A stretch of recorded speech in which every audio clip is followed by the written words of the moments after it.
Hello guys, আজকের parcel যাচ্ছে Udakhali board প্রাথমিক স্কুল হেড়িয়া খেজুরি। অনেক অনেক ধন্যবাদ ক্রেতা বন্ধুকে। ডবল এইরকমই ডবল অর্ডার মারবে। সব পূর্ব মেদিনীপুরের লোকরা ফুল অ্যাক্টিভ ভাইবের সঙ্গে। এটা যাচ্ছে সাতিলাপুর রামনগর, পূর্ব মেদিনীপুর। অনেক অনেক ধন্যবাদ ক্রেতা বন্ধুকে ভাই বস্তালে অর্ডার করার জন্য। এটা যাচ্ছে গোবর্ধনপুর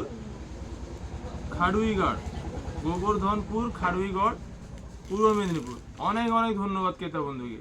সমস্ত ক্রেতা বন্ধুকে বলবো চোখ বন্ধ করে অর্ডার করো। কিভাবে পার্সেল যাচ্ছে দেখছো, চোখ বন্ধ করে অর্ডার করো। ভাইয়ের জিনিস যাই দেখছো তাই পাবে। নিত্য নতুন কালেকশনের আপডেট পেতে ভাই বস্তালে পেজকে অবশ্যই ফলো করে রাখবেন। যে কালেকশনগুলো আপনাদের ভালো লাগে লাইক করবেন, কমেন্ট করবেন কোন কালেকশন কেমন লাগছে। আর যারা পার্সেল নিচ্ছেন অনলাইনে কেমন প্রোডাক্ট পাচ্ছেন অবশ্যই কমেন্ট করে জানাবেন। নিজের বন্ধু বান্ধবকে শেয়ার করুন কি কালেকশন পাচ্ছেন। আর সবাই ভালো থাকবেন।